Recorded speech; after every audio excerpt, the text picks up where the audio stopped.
Topping our news this week, a cop's close call. We've seen the dash cam video and now we'll talk to the police officer in it.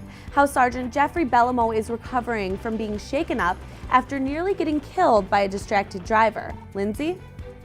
Now this area of dirt behind me may not seem like that big of a deal. Coming up, I'll tell you what's being built on it that makes it so important. Political mudslinging. It's happening right here in Shelby Township in the race for state representative. And a 46-page complaint has been filed against one of the candidates. Coming up, we'll tell you who and take you inside this complaint. An endless variety of eclectic art, but this weekend is about so much more. We'll take you inside this annual event right here on Shelby This Week.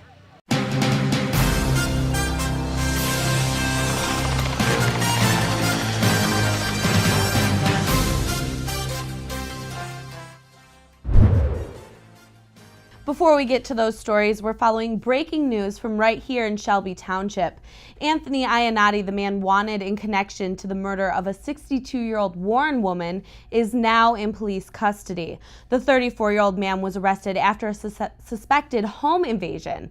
Police say a woman and her child were in their home when he was trying to break in, but he ran off. They then arrested him in the area on West Utica Road near Spring Hill Apartments.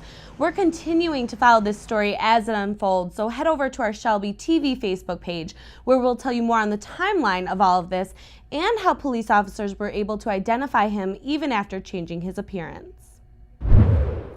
We've told you over and over the plans for the 5th fire station are in motion, but now the official first steps were taken in actually building the new station that will help our Shelby Township firefighters serve more people at a quicker rate. We've been following the exciting building process of Fire Station 5 for quite some time. Now Shelby Township officials, along with the fire department, have broken ground of where the new station will stand. Years ago, Shelby Township Fire Chief Jim Swinkowski proposed the idea of adding another fire station after noticing that the 21 in Shaner area had longer response times from the department. With the addition of the first response here, we will have an additional crew to help balance out the response throughout the township. So now we'll have 5 stations, 4 stations on the 4 corners with Station 1 near the middle to help support the other stations. Right now we only have 1 station east of M53, but with 12.5 square miles on the eastern portion of the townships, the majority of our runs come in this 4 square miles at corner 21 in Shaner. With the population growth, it's really hard for us to get over here because with only 1 station east of the freeway, they're always out, and then other stations from the far western portion have to come over here, so we end up with longer and longer response times. Those longer response times could mean life or death in some situations. You may be wondering just how much this new station is going to increase your taxes. The answer? Not a penny. Our chief, with his financial skills, together with the fire department, have figured out a way how to do this without raising taxes. Not only don't we have to raise taxes to build this, but we don't have to raise taxes to operationally keep this going every year for the next many, many years. The township hopes to have Fire Station 5 built and operational by the end of 2016. Now the houses behind me are directly next to where the new station is going to be built. All residents were given the opportunity to express any concerns that they may have with the building process. All of these opinions will be taken into consideration.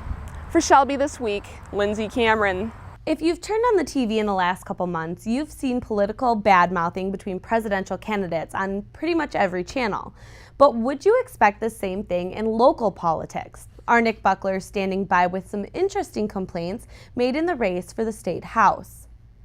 The primary election was just a few weeks ago, which means we still have 3 months until the general election. And it didn't take long for the mudslinging to begin on what's turning out to be a very messy race. I'm sorry that I had to do this, but I felt I had to. This is just wrong, what she's done here. What they're talking about is the complaint Diane Young filed against her opponent in the race for state rep in the 36th district, Pete Lucido. When I started putting all these things together, I noticed a pattern that was, to me, very alarming, that he could be perhaps misrepresenting himself out to the public. And when you are a state elected official, in my humble opinion, you need to be very clear about when you are acting as a state representative versus acting on behalf of your own businesses or other businesses or your friends' businesses. In her 46-page complaint, Young accused Rep. Lucido of not reporting earnings for businesses that he owns. However, after some research, I found that the LLC she is speaking of hasn't been active for over 8 years. That I'm not exactly, I could look that up for you, what the FINRA rules are. I know any activity I have, any corporation, any board I sit on, I have to disclose to my broker-dealer, and it has to go on what is called an outside business activities report. The question is, why would you have a company for 8 years that you don't have any activity in? By filing a corporation or an LLC that doesn't do any business, doesn't give me a W-2 or a 1099, that's excluded under FINRA rules. That's the same with a nonprofit organization that's for either civic or political. They're excluded. There's a special exclusion.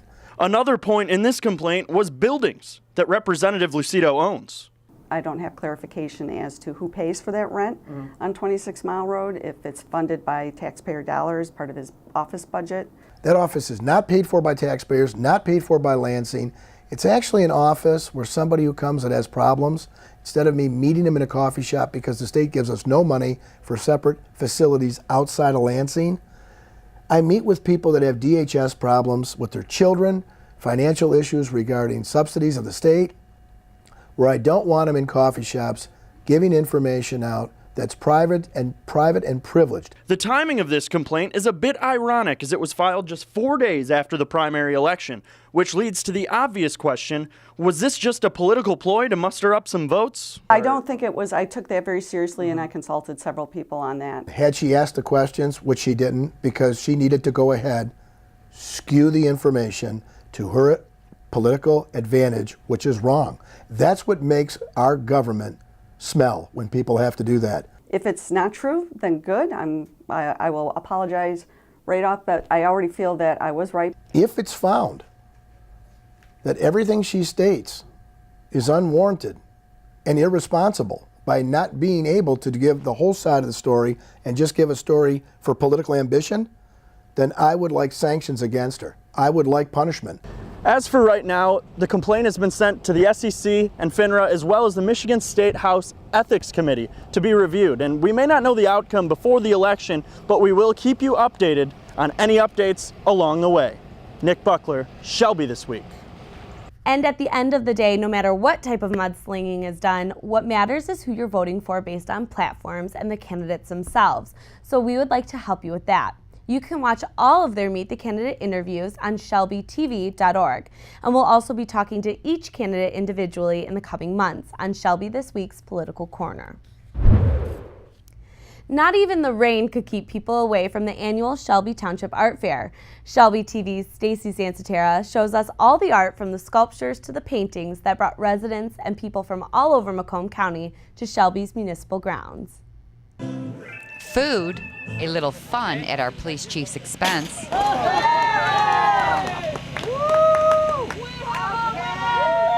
And art, lots and lots of art. Well, I'm finishing the shape of a spoon rest that is a small spoon rest, one of the many things we make. This is actually one of the smaller, less impressive pieces, but I'm going to put a little dent in here for the spoon to rest.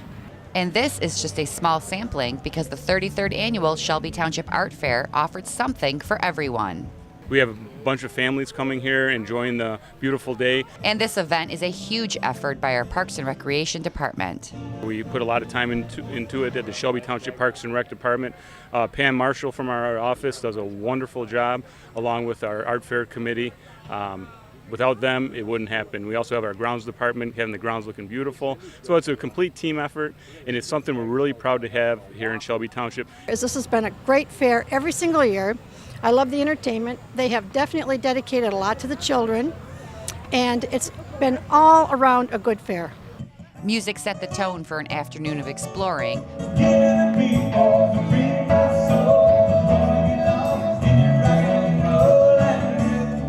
With an unexpected private show along the way.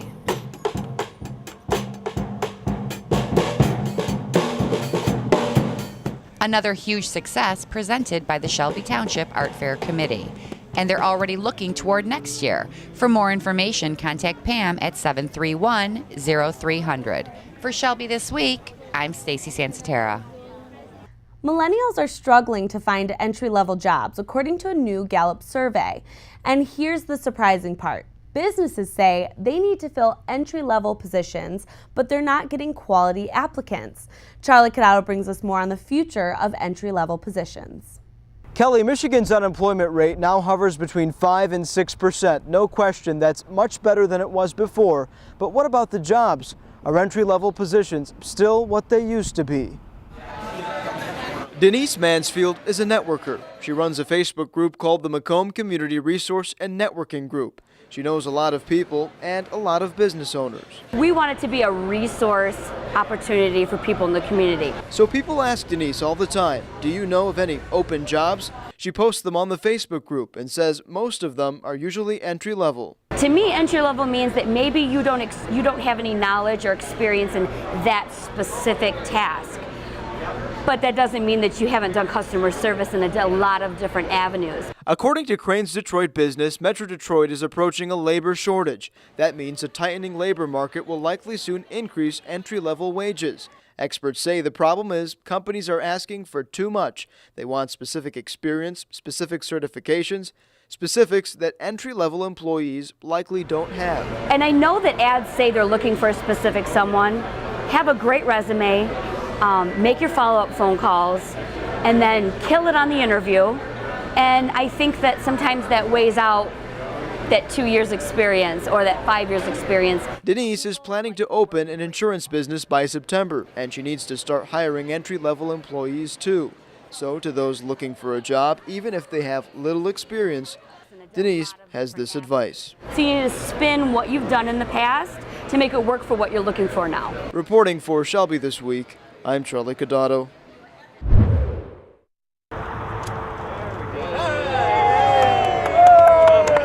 Fixing up a major industrial road in Harrison Township has become a team effort.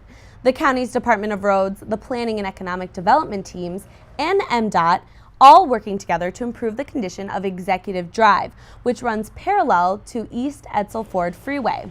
Officials say the road was badly damaged and prone to flooding, so the $2 million fix was needed.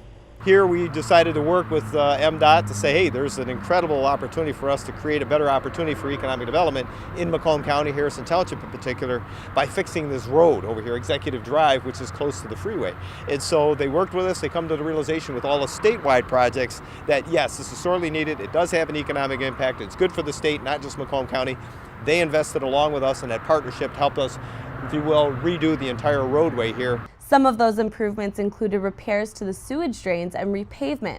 Representative Candace Miller says this will ultimately improve the industrial park that sits there and promote economic development in the town. Having economic development, a critical component of that always is the transportation grid. And so being able to have these kind of investments, I mean, just the work alone, of course, means jobs, but now it's going to be more jobs. And so it is really important, and everybody that is here on this industrial corridor here in Harrison Township, which has grown over the years, they are very, very enthusiastic about the work that was done, the quality of the work that has been done here, and the economic opportunity that is really being turbocharged here. Executive Drive is officially open for travel. You're going to see crews out cutting down trees and clearing the area around the Sunoco pipeline that's underground, so take a look.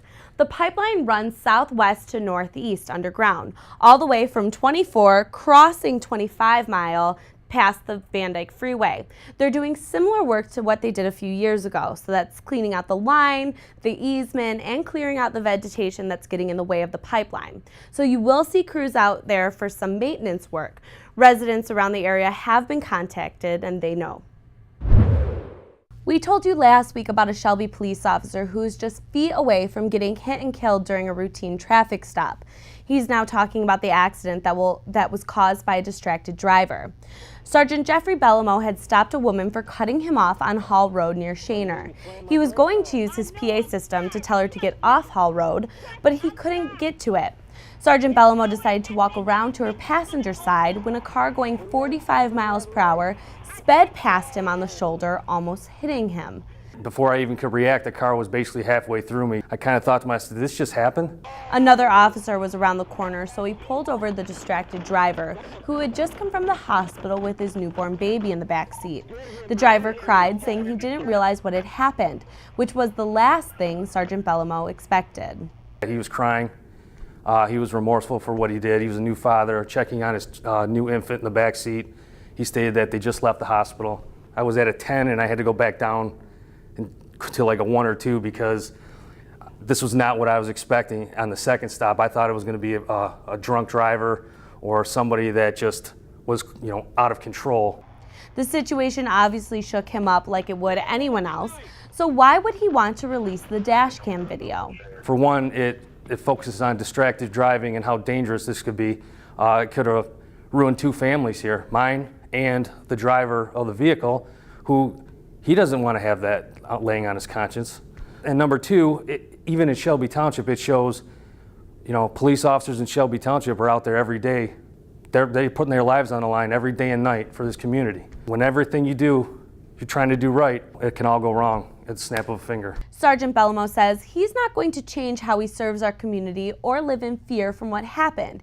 He just hopes everyone can learn from how dangerous distracted driving really is. And we're glad he's okay. Next on Shelby This Week, kicking off classic car season in style. Take a look at how Utica is showing off cars and memorabilia at Gasoline Alley. And from medical sales to brewing a cup of coffee, how a couple is making a life change, all to be more of a presence in their community. Don't worry, the 74 people were picked before me in the NFL draft. To fight childhood obesity, United Way and the NFL are helping kids play more. To donate or volunteer, go to unitedway.org/play60. Now I get it. Downtown Utica was lined with classic cars for the annual Gasoline Alley, and we learned there was so much more than just muscle car enthusiasts there, but those who love car and gasoline memorabilia. High humidity and scattered showers didn't deter car nuts from coming out to the Utica Gasoline Alley Car Show. This is the 13th year for the car show and the first for the swap meet and gas show. And one of the reasons why enthusiasts like this show more than others is the people. I like this one because there's a lot of spectators. Most of the car shows you go to, it's just the guys there. And it's all the ones that look at your car as the other guys that are driving. But here there seems to be a lot of people in the area that like to come out and see them. So that's really the reason I come to this one every year. Just like seeing all the other cars and everything, talking to people, about their cars and stuff like that. It's just a great thing to do, To own the car for 32 years, last 10 years restoring it, and third year it's been out, so I'm just enjoy driving it. The car show wasn't the only attraction. A swap meet and gas show featuring old-fashioned gas pumps and other gearhead collectibles.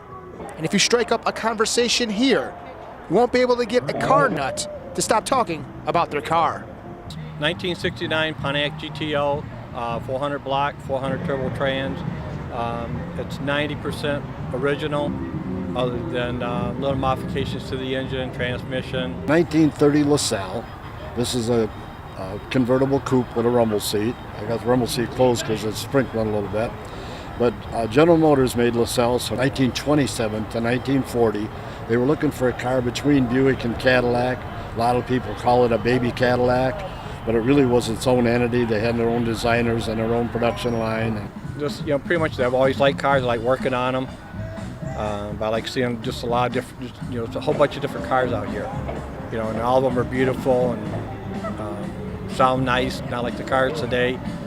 All the car lovers had a roaring time in Utica. For Shelby This Week, I'm Andrew Shelsky. Not everyone has the guts to drop their career and do something totally different, but the owners of a brand new Sweetwater's Coffee and Tea in Canton made that decision to focus on a career that emphasizes community. Sweetwater's started in Ann Arbor more than 20 years ago. Ann Arbor now has 5 cafes and expanded to one in Ypsilanti and one now in Canton. The owner, Christina Wilson, says the focus of Sweetwater's is international-inspired drinks, but all the food and coffee is local. So Sweetwater's, I think, is different from some of the other coffee houses you might frequent because, you know, we're a globally inspired, international influenced coffee house. So we offer drinks that have global influence, like the French Vietnamese Olé. We have Chinese inspired teas.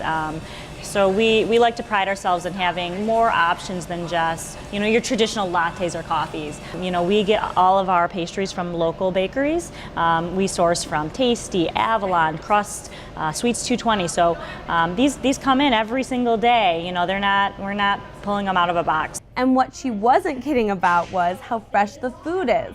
While we were there, multiple delivery men showed up to bring fresh sandwiches and baked goods for the day. Christina and her husband originally were in the medical sales profession when they decided to follow the motto to invest in what they love. I felt like, you know, I wanted to do something different, and they say invest in what you love, and Sweetwater's was always a place that we would frequent when we had to do work outside of the home, whether it be a report or meeting a client. And from the moment customers walk in, they're treated like friends and family.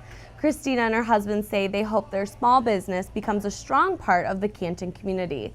They are showcasing local artists and high school artists on their walls for free. And anyone who chooses to buy those paintings, all the money goes straight to the artists. Sweetwater is now open, so if you find yourself heading out that way or for work or for fun, head over to Sweetwater's for a cup of coffee or tea, a delicious pastry, or a macaroon.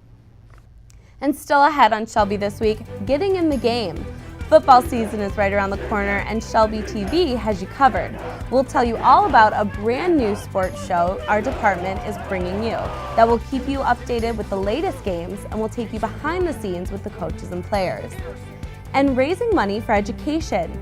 We've got a total for you on how much the police copper fund has raked in, but why they're not stopping just yet. Stay tuned.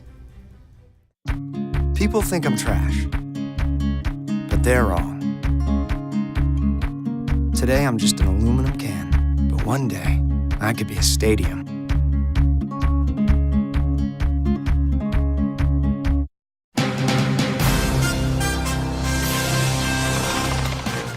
Your Friday nights are about to get way more exciting because with school right around the corner, that means another season of high school football. And a new show focusing on high school football and all local sports is coming to the airwaves here at Shelby TV in the next few weeks. Austin Last, the show's producer and host, is here in studio to tell us all about it. Welcome, Austin. Thank you for having me, Kelly. Absolutely. So tell us about this brand new sports show we're going to see. Well, the show is called The Starting Lineup. We're going to focus on making mainly local sports, high school, maybe even Little League, any kind of sport. If it happens in the local area, we're going to focus on it.